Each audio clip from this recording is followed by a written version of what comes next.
Welcome back to our APES flipped classroom, where we're continuing our conversation about energy flow in ecosystems. So today we're going to focus in on the different trophic levels, or the different levels of the energy pyramid, and the 10% rule. It's really a guideline. So let's jump right in and let's talk about energy. So every ecosystem needs energy, and it relies on continuous inputs of energy in order for that ecosystem to function.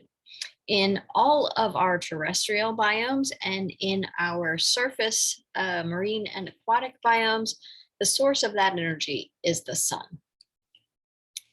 So it's important to remember that matter and energy are never created or destroyed. They can only change forms. And we call that the first law of energy, the law of conservation of energy. And its corollary is the law of conservation of mass.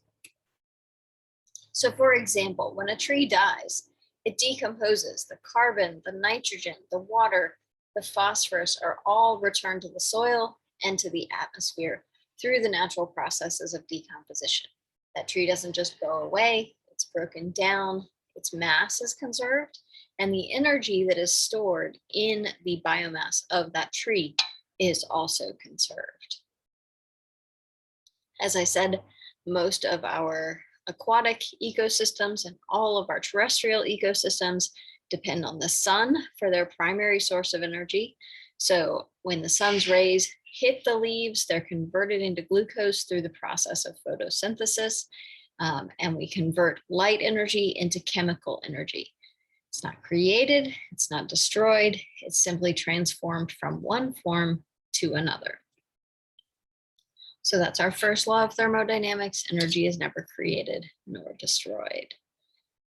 And those biogeochemical cycles that we've talked about, those demonstrate our conservation of matter. In our carbon cycle, carbon doesn't get destroyed, it just cycles from one reservoir through a process into another reservoir or sink. Same thing with our nitrogen cycle, our water cycle, our phosphorus cycle. Those cycles continually demonstrate that conservation of matter. Our food webs are going to demonstrate conservation of matter and of energy. So for example, when a rabbit eats something, the energy from the leaf that originally came from the sun and was transformed into glucose is transferred to the rabbit, and it's stored as body tissue like fat or muscle.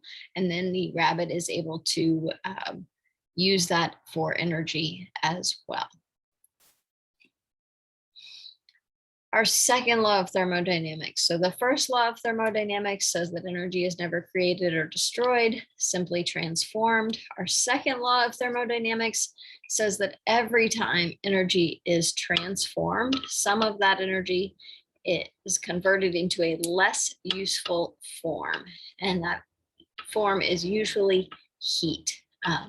So it's lost in terms of usefulness as heat. Heat is still a form of energy. It's simply been transformed. It's just not been transformed into a form that is useful. So if we look at our example here, we have the burning of a fossil fuel to produce electricity. Well, only 35% of the energy that's released in burning that fossil fuel is converted into electricity. 65% of it is lost as heat. And when we get to energy, we'll talk about cogeneration and ways that we can reduce the amount of loss. But for right now, fossil fuel combustion at best is about 35% efficient. In the process of moving that energy in the form of electricity from the power plant to homes, about 10% of the energy is lost through heat of the wires, and only 90% of it actually gets to consumers' homes. When that electricity goes through a light bulb, an incandescent light bulb is only about 5% efficient, meaning 5% of that energy gets converted into light and 95% of it is lost as heat. So incandescent light bulbs are extremely inefficient. So if we were to look at this calculation overall, 35% efficient in converting from fossil fuel to electricity, 90% efficient in transmission, and 5% efficient in turning it into light. And so we have 35% times 90% times 5% overall 1.6% efficient. Okay, so 1.6% of the energy that was released from the fossil fuel actually gets turned into light. It's lost to heat. We can also apply this concept to ecosystems, to our food webs. So as we move up a food web, the amount of usable energy actually decreases because most of that energy is lost as organisms use it for movement, for development of their brains, for heat. So when we talk about warm-blooded organisms, we actually burn energy to keep our bodies at a particular temperature. So the amount of usable energy actually decreases as we move up the food chain. And this is where that 10% rule comes in. This is just a guideline, but in general, 10% of the energy that was made available at the previous level is available to the succeeding level within the food chain or the food web. So if we have 1,000 joules of light energy coming in from the sun, only 10 joules of that are going to get converted to energy for the plant. So that's that net primary productivity. Of that, only 10% of those 10 joules are going to be available to our primary consumer. So only 1 joule of energy is available to our deer here. And then of that, only 10% is available to the secondary consumer. So only 0.1 joules of energy are available to our carnivore, the top of our food chain. Each time, 90% of that energy is lost as heat to the environment. So because that available energy decreases with each step up the food chain, we tend to talk about trophic pyramids to model how energy moves through an ecosystem. So in a trophic pyramid, we'll see that each succeeding level can hold fewer and fewer organisms. There's lower and lower amounts of biomass as we move up that pyramid as well, because there's not enough energy to sustain the organisms at the higher level. 90% used by the organism or lost as heat. And so if we start out with,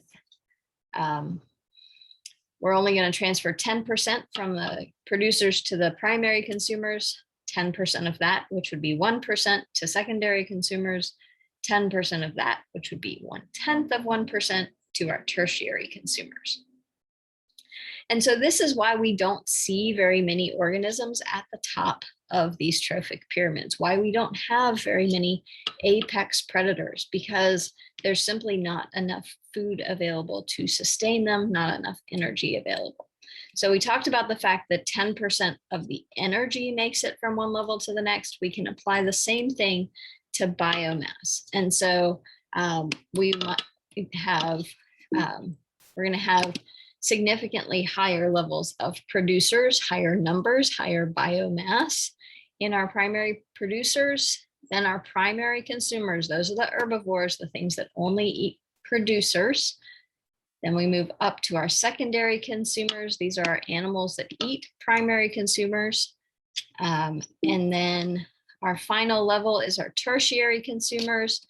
These are our animals that eat secondary consumers. These are your apex predators. It is possible to go past tertiary into quaternary, but again, you have to have a really, really large food web in order to support that many levels. So it's pretty unusual to see quaternary consumers. More often what you'll see is tertiary consumers that also eat other tertiary consumers. So that 10% rule also applies to the biomass. So since energy is needed for growth and only 10% of that energy gets transferred, only 10% of the biomass can be supported at each level. So if we have 1,000 kilograms of biomass of primary producers, that means we're only going to have 100 kilograms of primary consumers and only 10 kilograms of secondary consumers and only 1 kilogram of tertiary consumers. And since a bear on average is about a 200 kilogram animal, we know that we need 200,000 kilograms of plants in order to be able to support one bear.